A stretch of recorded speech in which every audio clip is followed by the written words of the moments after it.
This week we're going to talk about functions and iteration. Now, I know you've covered this a little bit in the previous course, but also we've been using functions in this semester quite a bit. Anytime you have something where you have parentheses after some sort of name and it gives you back a value. So in this case, we're using the random module and then the function randint. This is a function that's built in there. So we've used a bunch of functions. Print is a function, input is a function, round is a function. What we're going to look at today is writing our own functions. So basically you want to create a function if there's a series of steps that you're doing over and over again. So I'm going to copy and paste some stuff here into a new thing. We're going to import random, and I'm going to save this as functions.py. So we'll import random, and then this is the line that we were using to roll a die with a value between 1 and 6. So let's say we just want to write a really simple program. So it's going to roll that die, and we'll save that in a value. And then we just want to print, you rolled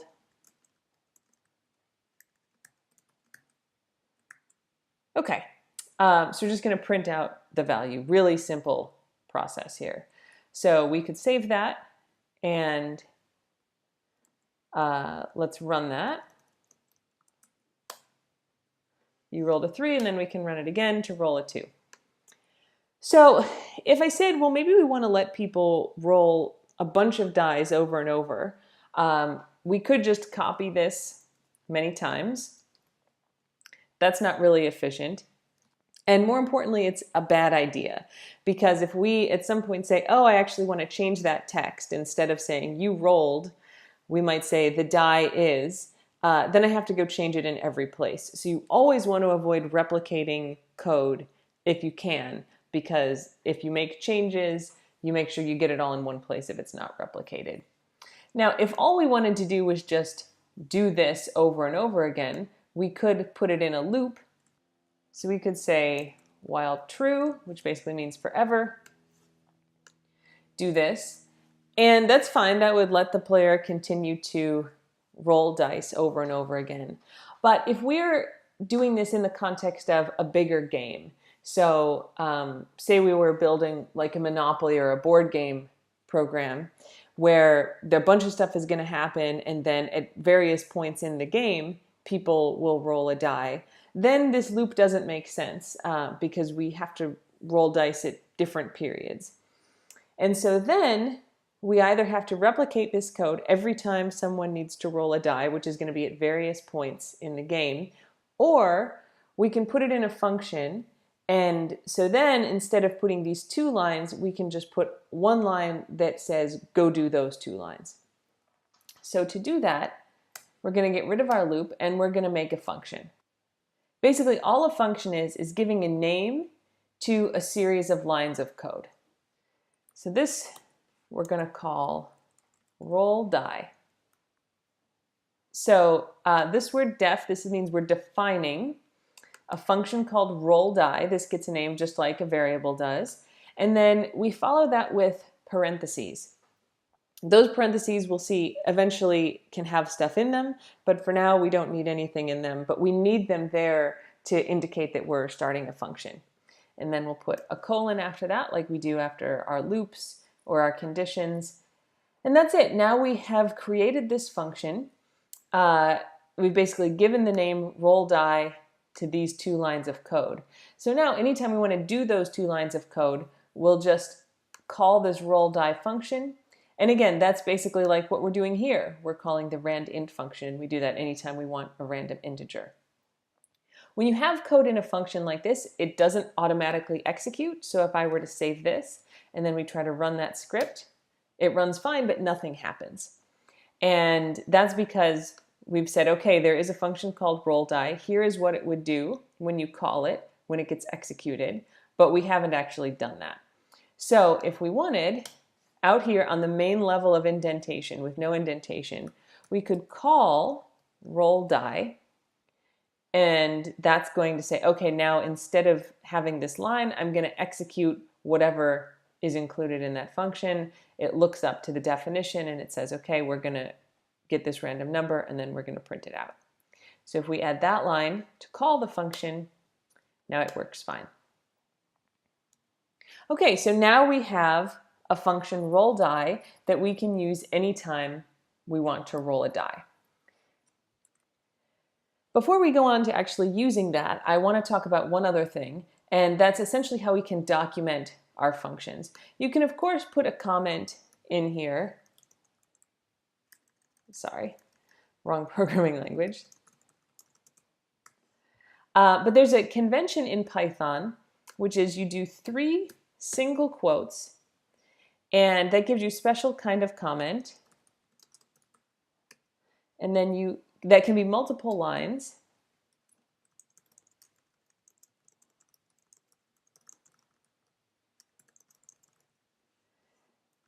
And then when it's done, we do 3 more single quotes.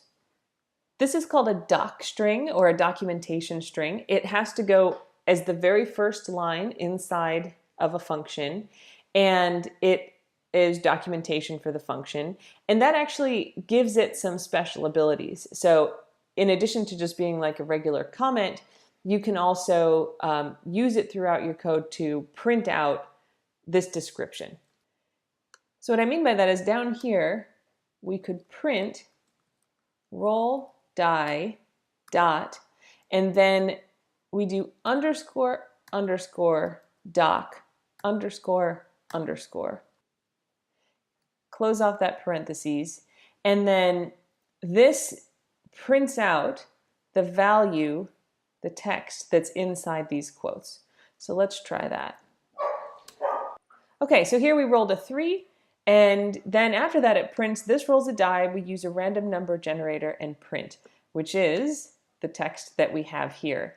So essentially, if you put the comment in this format, in this docstring format, it gives you this ability to do dot and then this weird double underscore doc double underscore to get some information, essentially a help function about what you wrote.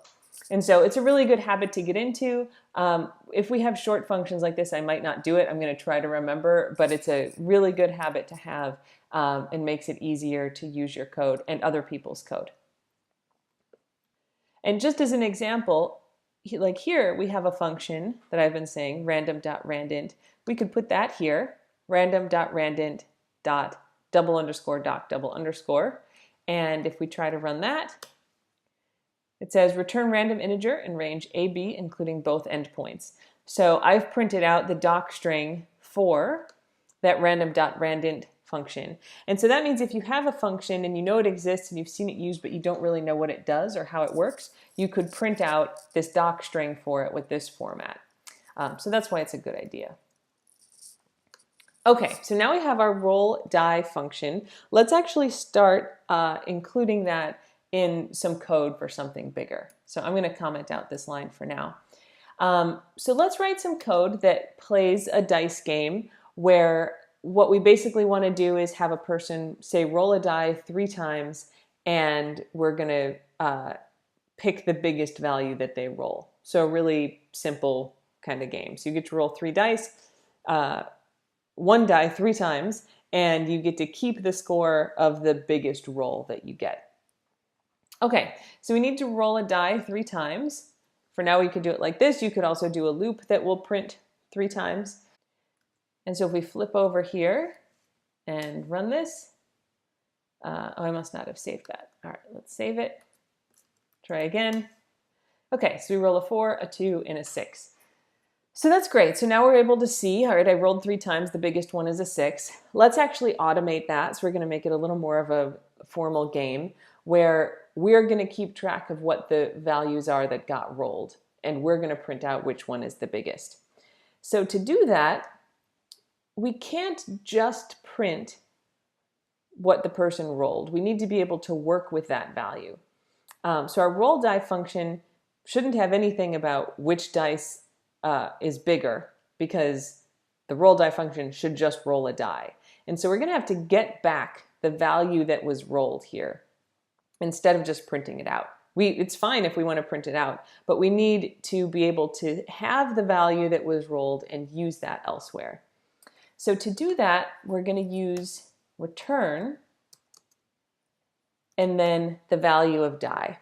So return, this is one thing that I know when I was learning to program, took me a really long time to understand. I had a really hard time with return.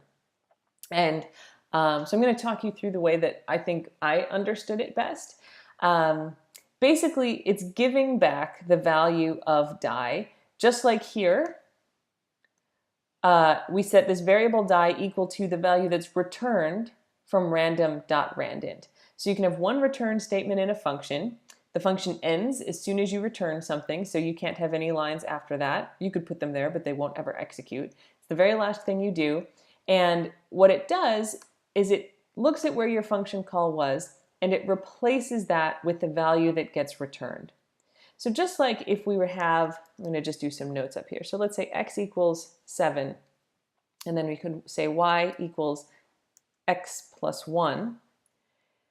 The way that this would get executed is, okay, x is a variable, it's equal to 7. We're going to set y equal to x plus 1, and then I'm just going to type some shorthand here. That x gets replaced with its actual value, and then the math gets done. This is sort of the process the computer goes through. So you end up with y equals 8, even though we write this expression. If we were to say y equals roll die, just like here, x plus 1 gets replaced with the actual value 8. Here, y would get replaced with the value that is returned from roll die. So I'll delete that. That's just some shorthand for us.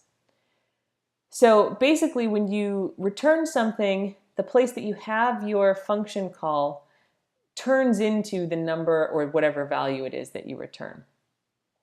So what we've done here is add return die. So that means if we have, say, R1 equals roll die, R1 will get set equal to whatever we return. If we didn't return anything, R1 wouldn't get set equal to anything. It doesn't get set equal to what's printed. It doesn't get set equal to anything else. This is just nothing. And we can try that. So let's comment this out. And then we'll just print R1 here. So if we're not returning anything, but we try to set R1 equal to roll die, if we run it, it says none. Right? If you kind of look at the code in the background, so we roll the first die and then we print R1 and it just says none. If we uncomment that line to return and then rerun our code, now you see it prints out the value. So functions essentially replace the function call with the return value if you have a return value.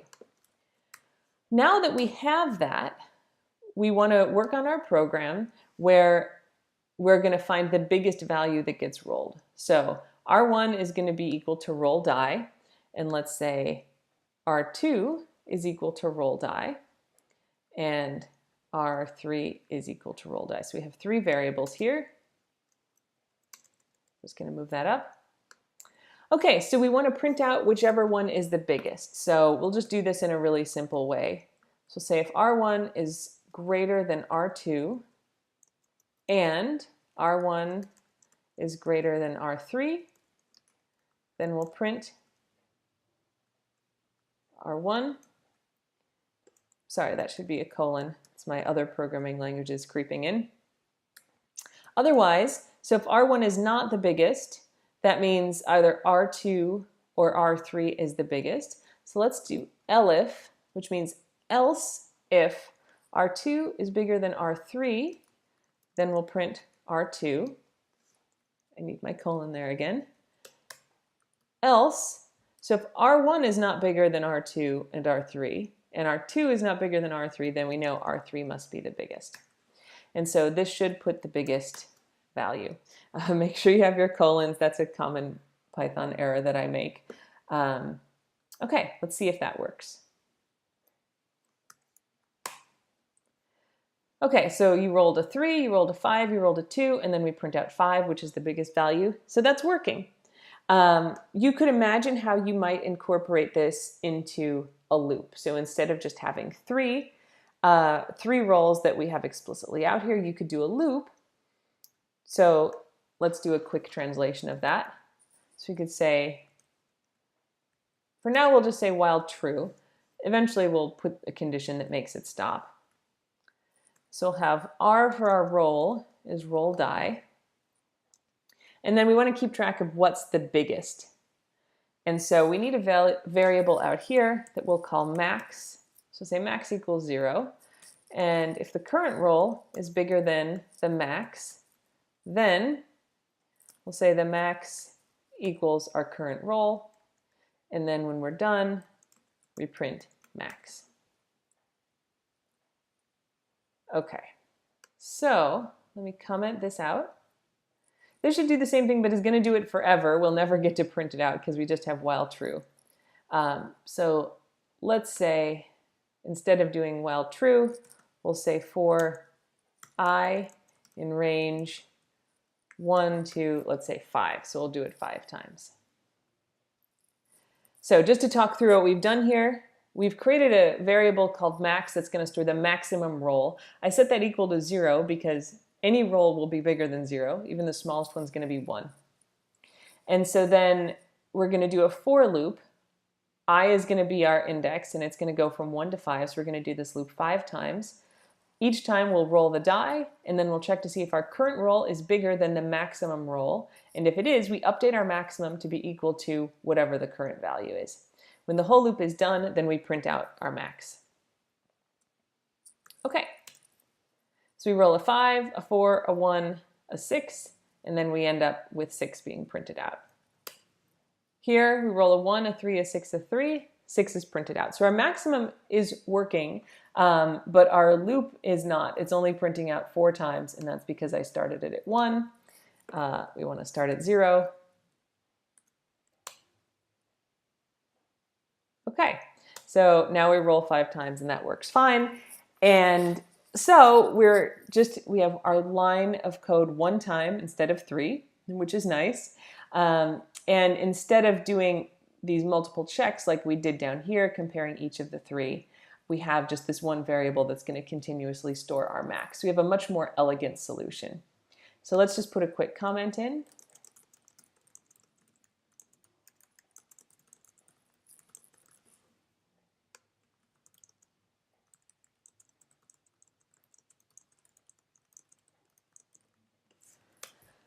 Okay, so now we've written our own function. We've reviewed returns, which I know can be tricky, but just remember that return means replace this function call with whatever value we return, so we can use something from inside this function elsewhere in the code. So now let's make it a little more complicated. So the game that we've built here is that you just roll a die 5 times and you keep whatever the maximum value is. So we're going to get closer to what you're doing in the homework, which is to create this actual dice game called Ship Captain and Crew. We're not going to actually write that program, but we're going to get a little closer to the idea. So the game that we're going to implement here is that you get 5 dice, and you get to keep the biggest value from each round. So in one round, you roll the 5 dice, you get to keep the biggest one, and then you roll the remaining dice. And in the next round, so you start with 5, you keep the biggest value. In the next round, you roll 4, you keep the biggest value. And in the next round, you roll 3, keep the biggest, and then 2, and then the biggest, and then 1, and the biggest. And then your score is the sum of all those maximum values. So it's kind of like this, but instead of rolling 1 die 5 times and keeping the max, we're going to roll 5 dice, keep the biggest of those. That's essentially what we have here. And then do it again with only 4 and keep that next maximum, and do it again with only 3. So before we jump into writing code, let's just think about what we have.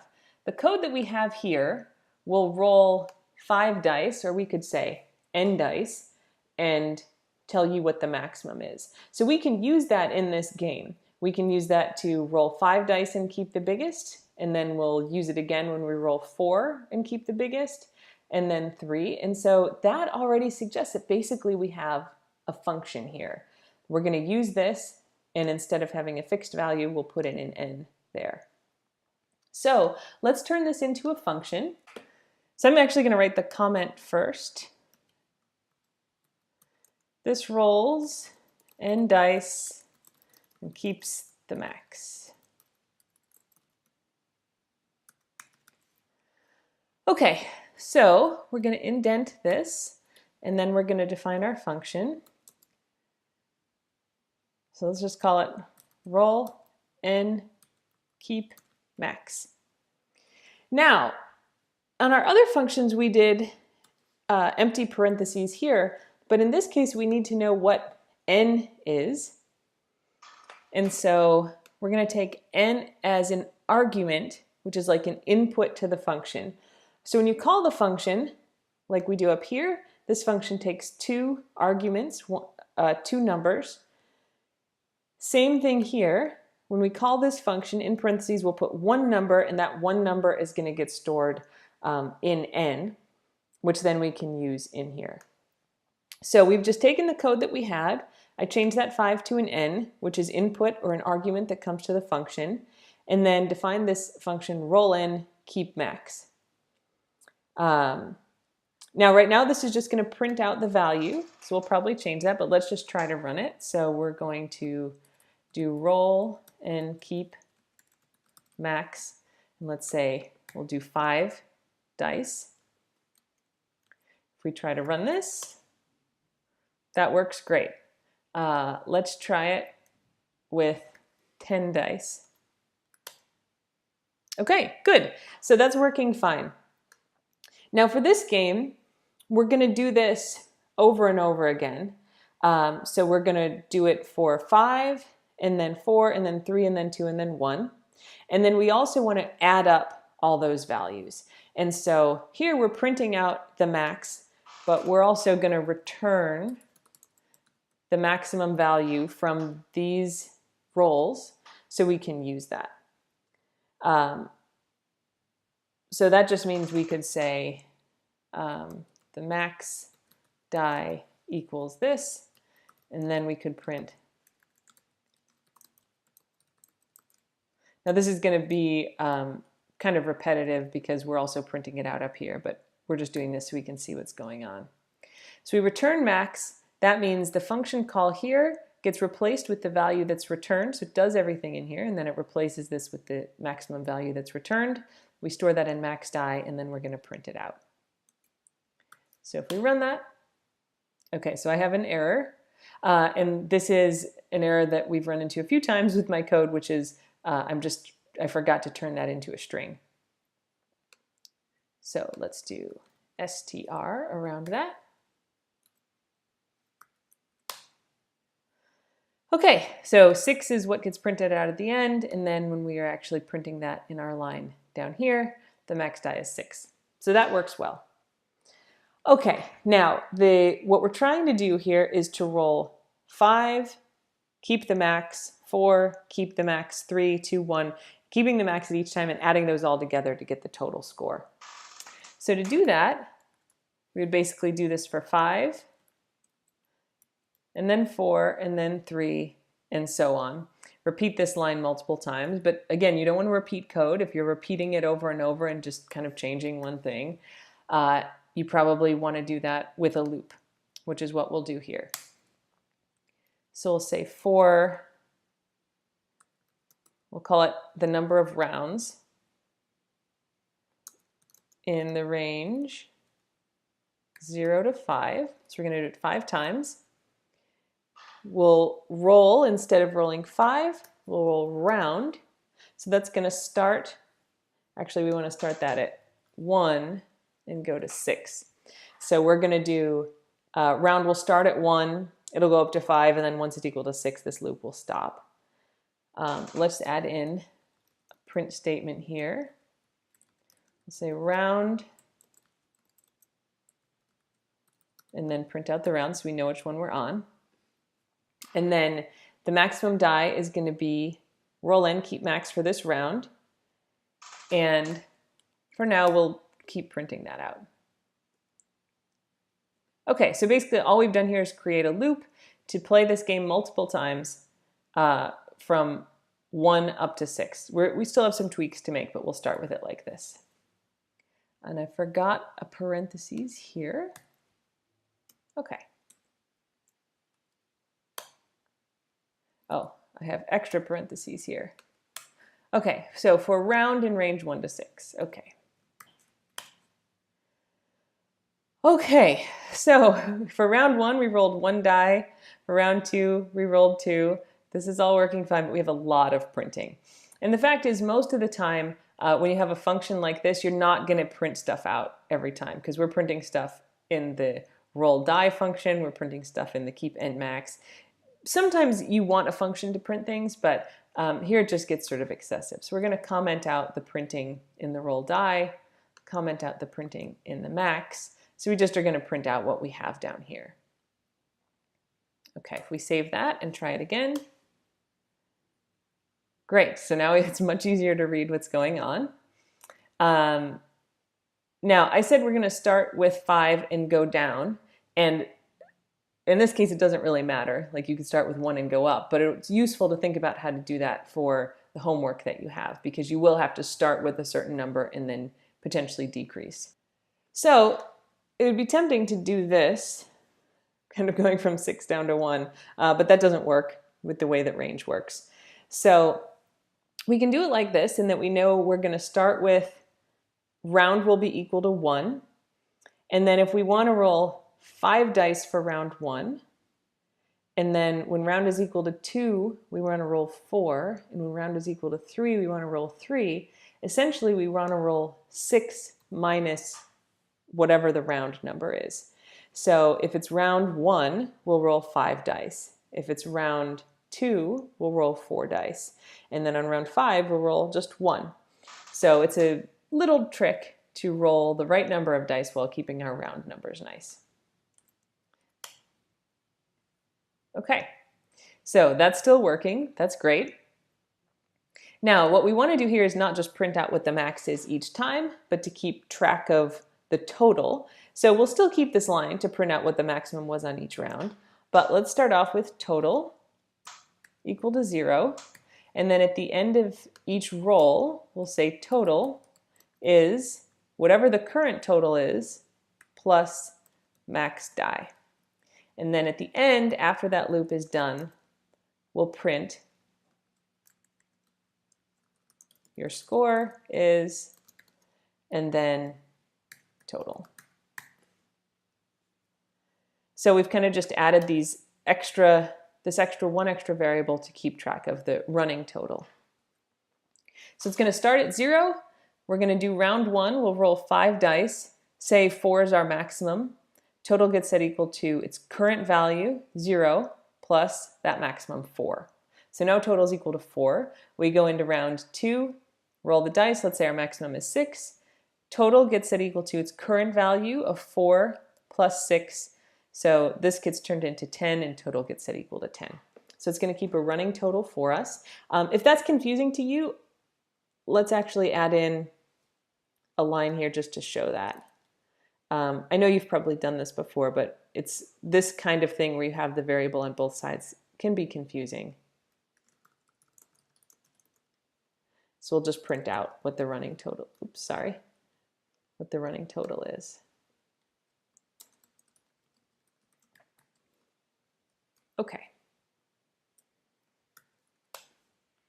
Okay, so for round 1, the max die is 6, the running total is 6. For round 2, the max is 4, so the running total is 4, 6 plus 4. For round 3, the max is 6, we get 16, 10 plus 6. So that's all working, and we get the total at the end. Let's run it one more time. So we did worst here, our total is 17. Okay, so I'm going to comment out that running total for us. So this is pretty good. This is working fine. And now I want to do one more thing just to get us some practice. And so let's comment this out for now. And I'm going to put a comment up here, because we're going to try doing it a different way. So what we've looked at so far is basically we have this function and we're calling it over and over again. What we're going to do now is look at how to do this with iteration, where we have the function calling itself. So let's actually, I'm going to take this line or this function and put it down in here. So we've kind of all this code together. to do it this way. And we're going to look at a different way to do this. So we have our roll die function, and we want to do the same game. So we start with 5, and then we go down to 4 and 3 and 2 and 1, and then we're going to have the total. So we're going to create a new function here.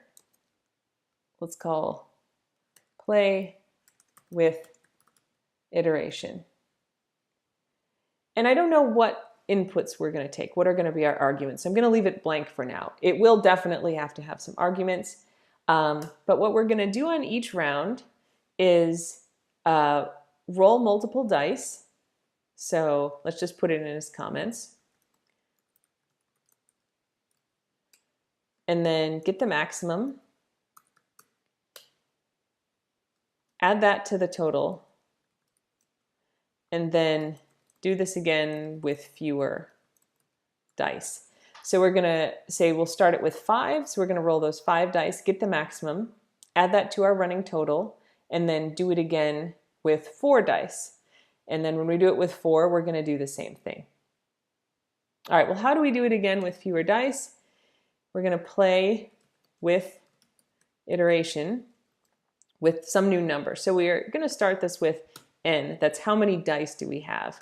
And then we'll say on the next round, we'll play with 1 fewer. So we say we're going to play with iteration with n dice. So let's say 5. We'll roll the 5 dice. Let's make that n dice. Get the maximum. Add that to our total.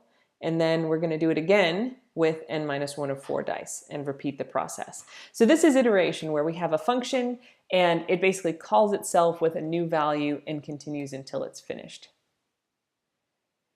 Okay, so we know we have to have a running total, so we'll put that up here. That's going to start at 0.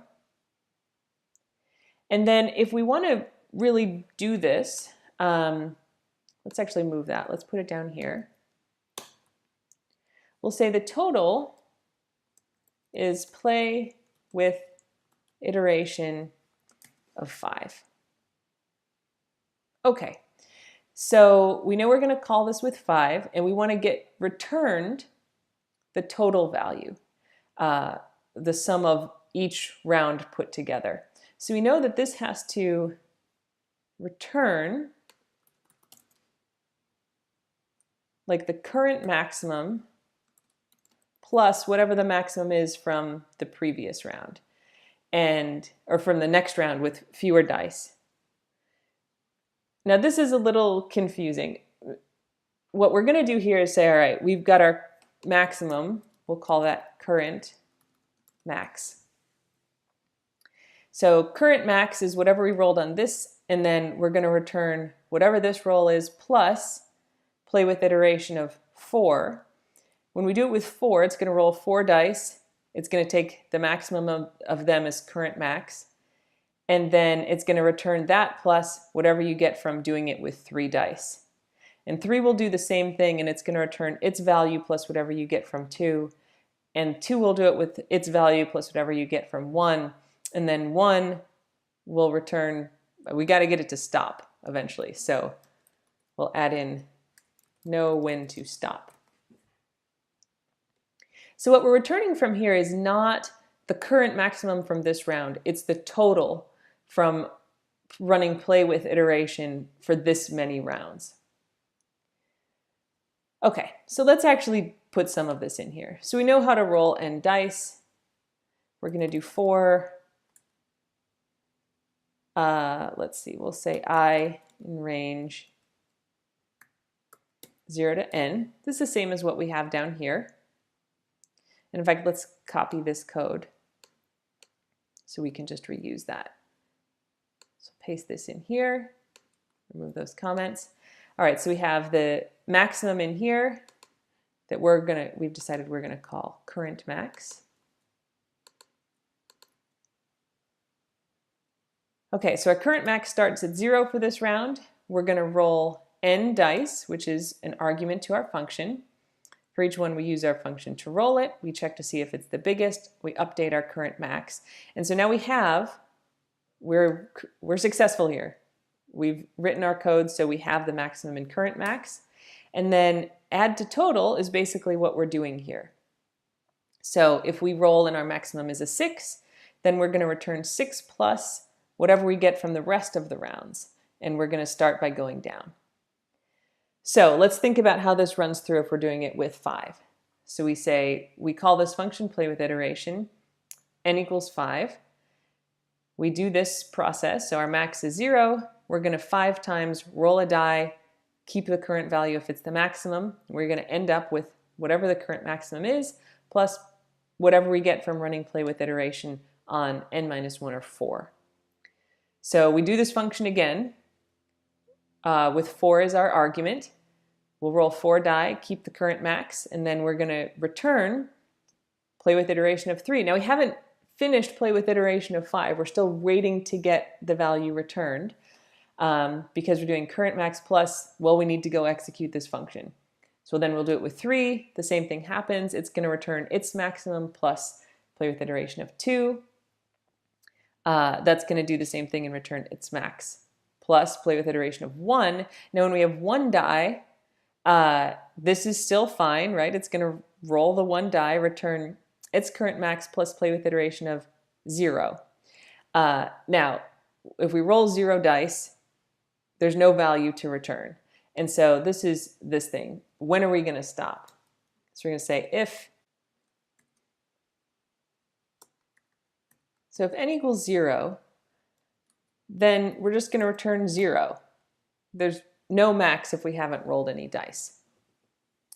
Okay, so let's talk through this again. Let's just talk through it with 2 dice because it's going to be easier. So we're going to run play with iteration n equals 2. Is n equal to 0? Nope. Now, I don't have an else here, and that's because of an interesting thing about return. So if you return, the function stops executing. So if we do have n equals 0, we'll return 0, and then that means the function's done. It does not go on to the rest of the code. If n's not equal to 0, we don't return anything, and it just is going to keep going. So I don't have to put an else. So we have our own if here. So is 2 equal to 0? Nope, so we don't do that. And then we have our current max is 0. We're going to roll 2 dice, keep the max, and return current max plus play with iteration of 1. So we can't return a value yet until we know what play with iteration of 1 is. So then we're going to do the same thing. Is 1 equal to 0? Nope. So then we're going to roll 1 die. That's going to be our max. And we'll return that value plus play with iteration of 0. When we do this with 0, n is equal to 0, so we return 0. So then we go back to when we ran play with iteration of 1, which was doing its current max plus play with iteration of 0. Now it can add those together and return it. And that gets returned to what was waiting, play with iteration of 2, was waiting for the value from 1. So that just got returned, and now those things get added together. Let's see this working first, and then we'll add in some print statements to help explain it a little better. So we've got our total here. We have total equals play with iteration of 5, so we don't actually even need that equal to 0. And then we'll print total is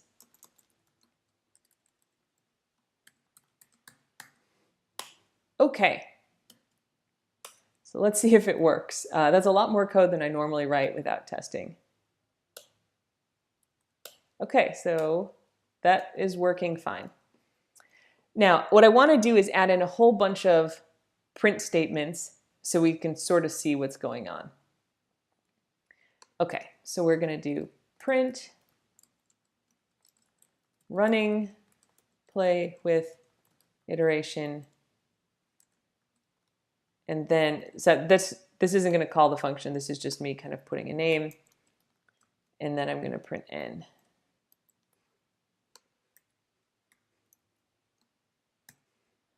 Okay, so just so we can see what's going to happen there. So we can see that it's running play with iteration, and then we can see each of the n's going.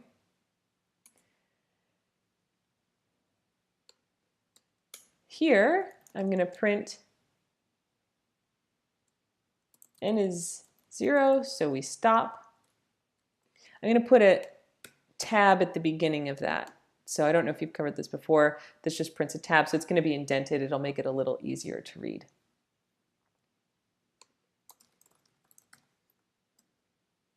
Okay, so if we put that in, just that one line, and run it again, we can see when we get down to 0, it says n is 0, and so we stop and return 0. Okay, add in some more. Let's put in a line here. Same thing, I'm going to start with a tab. Current, so let's say the max on round, and then we'll show n so we know where we are, is going to run off the screen, sorry.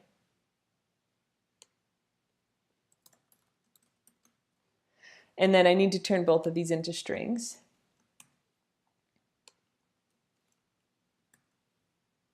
Okay, so let's see if I can stretch that a little more for you.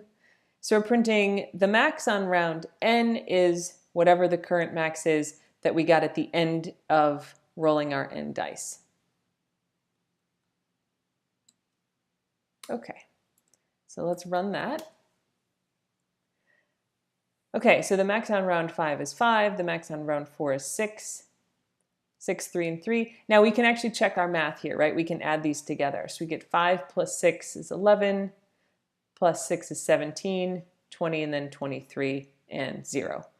And so that's good. We get 23 at the end, so that worked. If we do it again, we had a good round here. So 6, 5 is 11, 17, 23, 26 plus 0 is 26. So we can see that our math is working. And let's add one more line that says, I'll do another tab.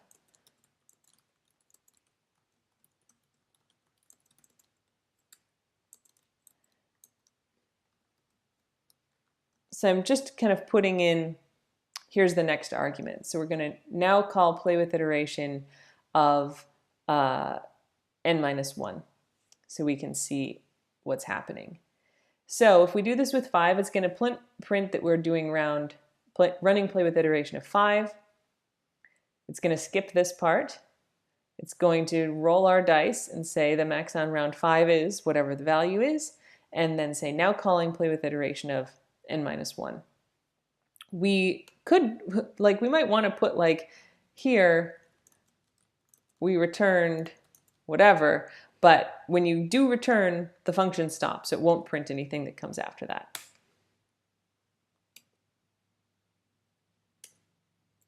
Okay. So we're going to run play with iteration of 5.